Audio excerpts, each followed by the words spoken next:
Good morning, beloved ones. Before I even do our greeting, let's thank Dennis, our very own Dennis Turner, for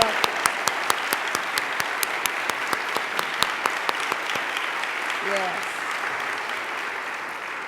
We have such talent in this church, and people who are always willing to step up. And our choir and the Richard Payne Trio, as you all know, they're taking the month of August off so that they can rest and renew and come back and serve us with great joy and energy. And so Dennis is filling in for us for this week, and we're grateful and thankful for your willingness to step up and show out. Yes.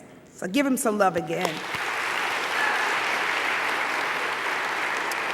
As a matter of fact, I'm always so blessed and so thrilled and so happy when you all show up. When you step up and you show out. So turn to somebody and tell them, thank you for stepping up, and showing out. Thank you for stepping up, and showing out. Yes, thank you for stepping up, and showing out. Yes, thank you. Because we have to be here for one another, correct? We come together as a spiritual community that we may touch each other's hearts and minds, that we may support each other, affirm each other, right? And to also recognize the Spirit of God, not only in this place, but in this place, and in the hearts and minds of each of us. It's a beautiful thing to be able to do that for one another, to remember and recognize the source of our good, the source which is God, and to see that in each other. Namaste, I see and recognize the God in you, greets and recognizes, the God in me. So wonderful. I thank you in advance for your service, for your love, for your consciousness, for your spirit that makes this such a special place to be. As you can probably tell, I'm still riding a little high from my trip to India this past couple of weeks. And my heart still feels very open, and I'm loving my life right about now. I'm loving my life right about now. And so, I was thinking of last week's message on the heart of the matter. And as I was thinking about that, I thought, well, what's a little heart without some soul, right? What's a little heart without some soul?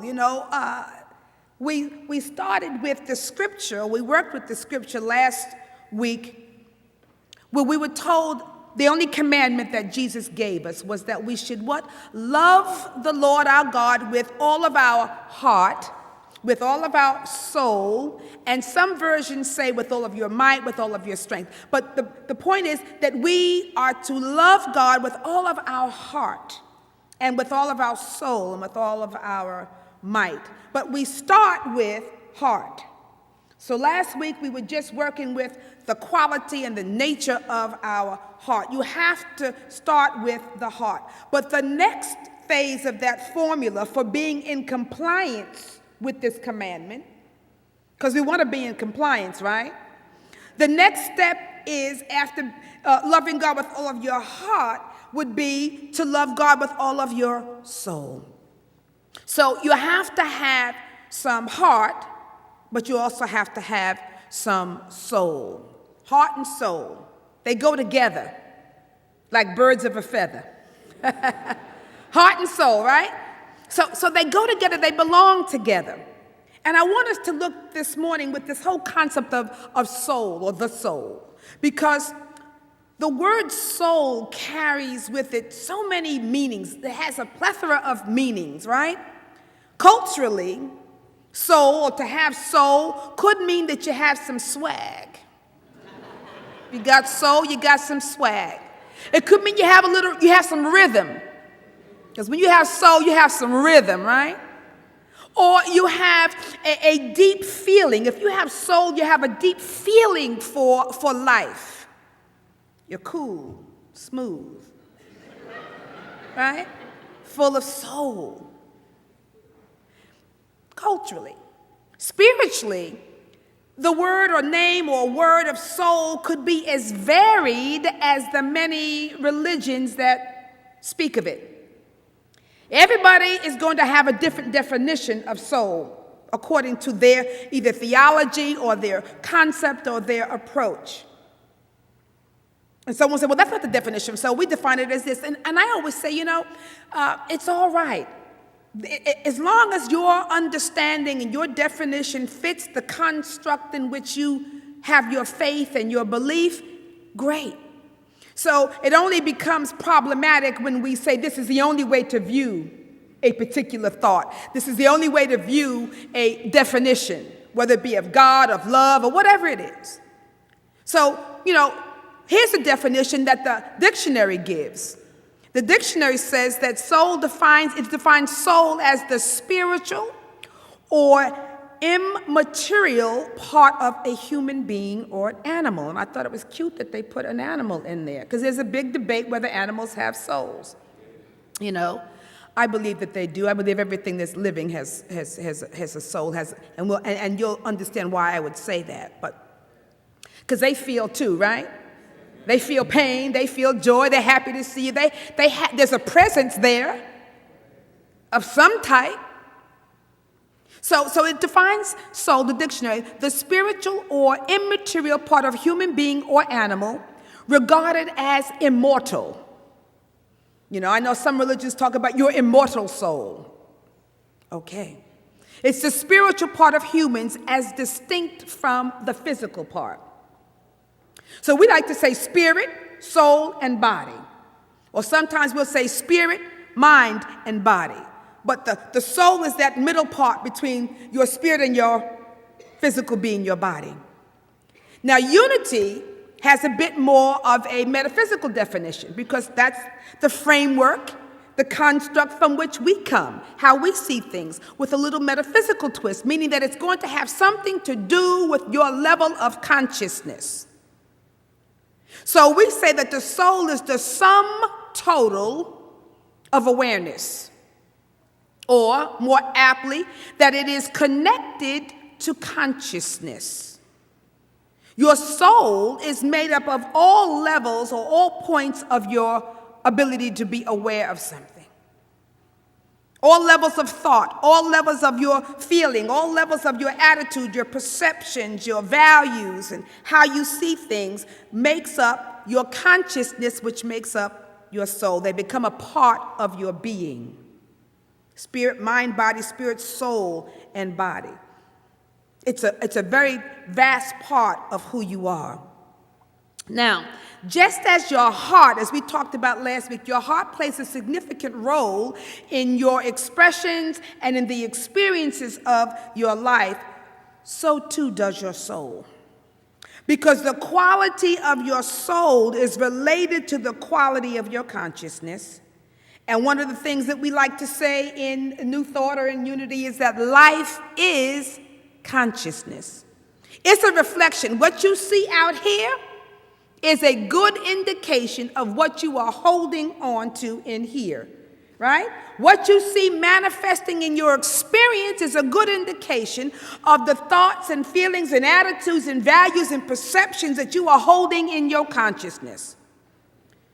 So turn to somebody and tell them, I am what I think about all day long. I am what I think about all day long. Yeah. Right? I am what I think about all day long. You can't be anything other than what you are thinking about, what you are seeing, what you are holding. All day long. So it's very important, just as we were aware of last week, what we were letting into our hearts, so too must we be aware of what we let into our consciousness, into our soul. Because it's very, very important. Your soul is immortal. You take all this energy, the essence of who you are and how you're showing up travels with you. Right? And so it's very important. Even Jesus knew the value and the importance of your soul. Because he said, what does it profit a man or a woman to gain the whole world but lose his soul? That's how valuable it is. He said, oh, you could get, what would it be for you to gain, have everything, all the riches and everything, but you lost your soul? So it is not all of the outer things that matter most, but it is the quality of your inner world. What is taking place in your inner world? And the challenge becomes sometimes is that we are unaware very often of our inner world. We really are not conscious or conscious of our thoughts and our feelings and our attitudes. We have them. A myriad of thoughts pass through our mind, but we're not necessarily conscious of them. It's almost like we're like Pavlov's dogs. We're responding and reacting. Somebody says something, pushes a button, and it's a response that comes out. Very seldom are we doing original thinking. Are we giving something? It's a rehashing of what happened before. It's all about the groove that we have created in our brains because we have always said this and always done it this way. And so there's a groove. We don't even have to think anymore. We just let it come out. Right? And we're not present to what is taking place in our own mind. And so this is very significant and important for us because what we want to do is recognize, what am I letting in to my consciousness? And somebody says something, very unkind or untrue about you, and without filtering it, you simply let it into your consciousness. And once it's in, it's hard to get out. So somebody maybe you're looking at the news or your TV, or you're hearing something in the news, or you're reading something, and it's kind of negative, and again, without any kind of filter, you let it into your consciousness. The commercials come out, and they say it's flu season, and we let it into the consciousness. Well, we're laughing, but this is what we do, my dear. And they know that this is how the mind works. Subliminally, all we have to do is keep saying something to you underneath, and you pick it up and let it in. You let it in, right? There are so many thoughts that enter into our consciousness without our conscious permission and forethought. It's very important. And once in, it begins to wreak havoc in our lives. And then we don't understand, why is this happening? Why is this coming? All of that. So just as we said that last week, we must guard our hearts with all diligence, because out of it comes what? The issues of life. The same can be said for your consciousness, for it speaks to the quality of your soul. And your soul is extremely important, very valuable. So while we are profiting and gaining, in the world and doing all these wonderful things, never lose sight of what is truly important. Never lose sight. It's the soul. It's your consciousness. Because the body, you don't take the body with you. When we're done, the body remains and disintegrates.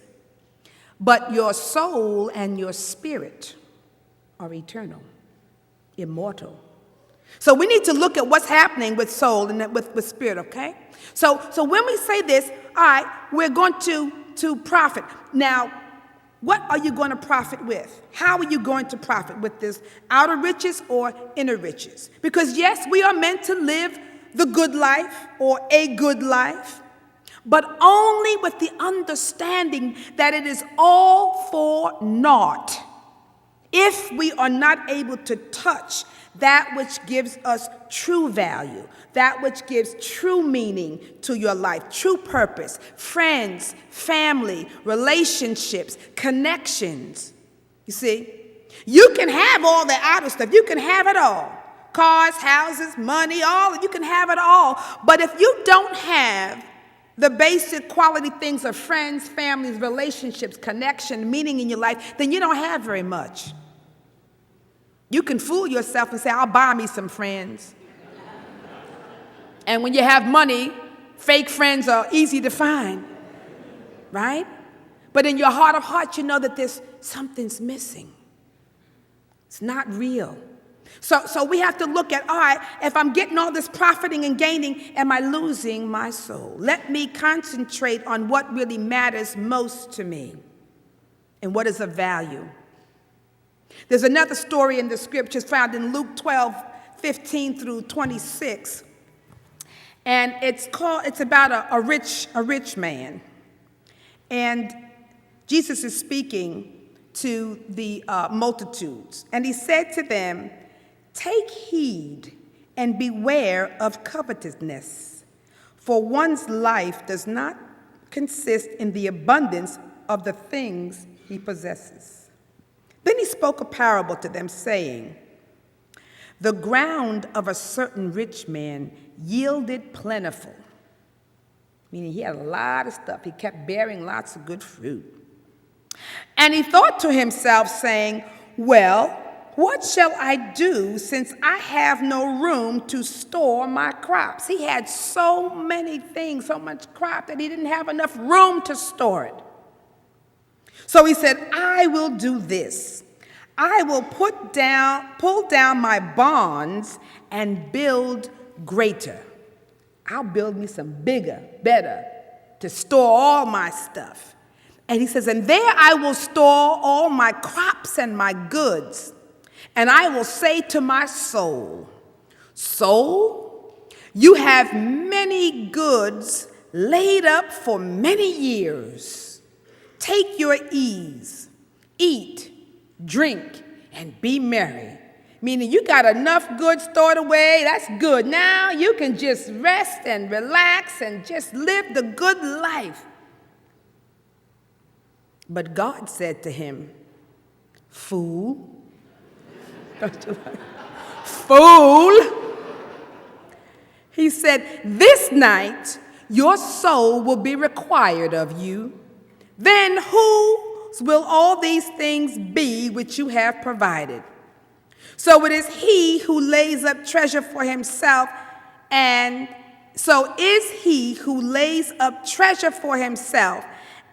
is not rich towards God. In other words, he was doing all this preparation about what he had in the outer, building his barns, hoarding his stuff so that he could make sure that he could plan. And that's not saying you shouldn't plan for your future. But you don't want to plan for your future while starving yourself in the present, not living your life in the here and the now, because life is not promised to anybody. Tomorrow may not come for you in this manifest form.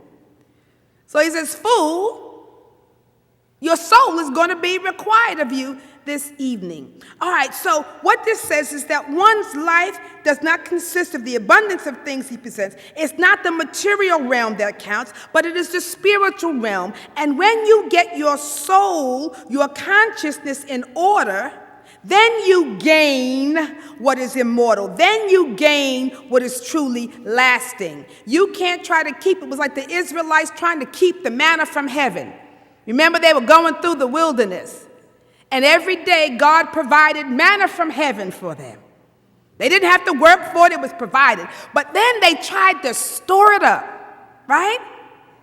Woke up, it was spoiled. You cannot do. In this moment is the fullness of God. Everything that is needed is present right here and now. We're sometimes so busy trying to get to the future that we can't know that God is now. God is a God of what? Of now. The provisions you need are here now. Life is to be lived what? In the now. And so the scripture says you got to be rich towards God first. Rich towards God. So if you can begin to fill your consciousness with high thoughts and spiritual perspectives, then you begin to gain something that's truly powerful and enriching and everlasting. See, Mr. Filmer used to say that their soul was filled with divine ideas, because an idea is the only thing that's lasting. See, if I destroy the idea of this podium, but if I destroy this podium, I can what? I can rebuild it again, because the idea of it is what? Lasting, right? So we're trying to hold on to the thing itself.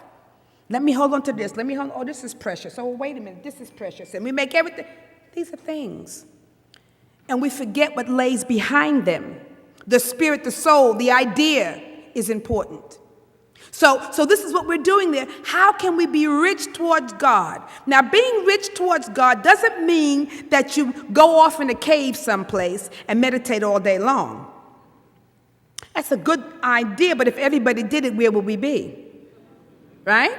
We all can't go off into a cave. It doesn't mean being rich towards God doesn't mean that you disengage from life or from connecting with each other. Being rich towards God doesn't mean that you are supposed to renounce the world, even though the spiritual realm is the important realm. It doesn't mean that you renounce the world and everything and everyone in it. It doesn't mean that you close down, you restrict yourself, you close off, because God doesn't require that of any of us. It's more about opening up to the presence of God. It's more about bringing God or a God consciousness or a consciousness of the divine into everything that you do, into all of your activities. Being God conscious actually helps your life to be fuller, for you to come alive, to be rich and full. It doesn't close you off. You're bringing a sense of goodness, of godness to all that you do and all that you are. See, it's not about taking away all of your badness, but bringing to life all of your goodness. See, it's a matter of perspective. And I know that there's some of my colleagues who focus on your badness. They want you to focus on getting rid of all the bad things. You're a sinner. You are a worm of the dust. You are not worthy. So we get rid of all that. Get rid of all that that's in you. Whereas, and you can do that, but why are you focusing on the limited and the negative? It's not about bringing the badness or getting the badness out. It's about bringing more of the goodness in, right? Because you can try to fight the darkness and dispel it, but all you need to do is turn on the light. Right? Turn on the light. The light of God that is in you will dispel any negativity. So don't worry about, just bring in more light. Bring in more love toward yourself. Bringing in that God consciousness of who you really are. It's about having a deeper understanding and God of a God concept. See, God is the same yesterday, today, and forever. But our concept of God does evolve and it does change. As we evolve, we don't have the same God concept as we did maybe 2 million years ago when life was very different on the planet. Our awareness, our consciousness has evolved. So I'm asking you this morning, is your God concept based more on the Old Testament God, who dispenses a lot of the don'ts, like in the 10th Commandments, right? Thou shalt not. Thou shalt not do this, thou shalt not do that, thou shalt not. So we're focusing on the doubt, moving all of that badness out, struggling with the badness. Or is your conscious concept of God more along the lines of the New Testament understanding, where Jesus didn't give us a lot of thou shalt nots, but he did give us the Beatitudes, right? The blessed are you if you do this. Not thou shalt not, but the blessings will come if you do this. So one is focused on the denial. One is more on denial of the self. Don't do this, don't do that. Where the other, the Beatitudes, the beingness, is focused on the affirmation of the self, the building up of the self, the blessing of the self, as you work on transforming your consciousness, as you work on transforming your attitudes of being. In other words, it's all about getting or setting your mind right and your state of being right. The Old Testament commandments are about your doing. Don't do this and don't do that. The New Testament is about your being. Blessed are those who are. It's talking about the state of your being. And so many of us are struggling, trying to get to doing things right, trying to make sure that our actions are right, when we should be looking at our beingness, being right in consciousness. Because you can't do right if you're not being right. Right? So a lot of times we try to do right but we haven't had a shift in heart and mind. See, Emily Cady says it this way. She says, doing is secondary to being. We want to do, and we haven't a clue how to be. Be first, then do. Because unless we transform our consciousness, our actions are going to remain the same. So we're all out here trying to write all the action, the behavior, without understanding the consciousness, the attitude of being that's important. So unless we bring head and heart together, the heart and soul in alignment, then we're not going to be able to release all this majesty, all this wonderful divinity, this divine potential that's within us. Head and heart must work together.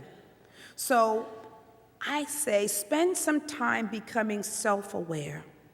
Seeing what is in take a look at what's in your consciousness. See the quality of thoughts that you hold for the most part, okay? Are they basically negative, judgmental? Are you argumentative, quarrelsome? Do you have strife in your life for the most part, and it's always the other people that are at fault? Or are you positive, have a great outlook, loving, kind, open, generous? See, if you have more of the former, the negative, limited thoughts, then it's time to take hold and look at that, because those things are restrictive.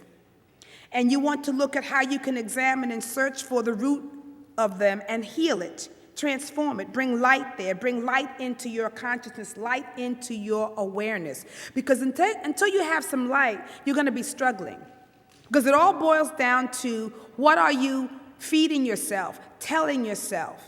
How do you view the world? How do you view life? You know, is the glass half empty or the glass half full? Everybody might say, oh, I think the glass is half full, but you live like it's half empty.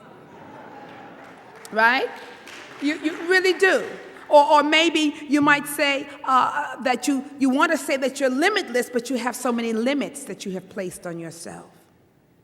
I ask you to ask yourself, is the universe conspiring for your highest good? That is, bringing everything together for the good of yourself and the highest good of all concerned. Or is the universe a scary place to be, right?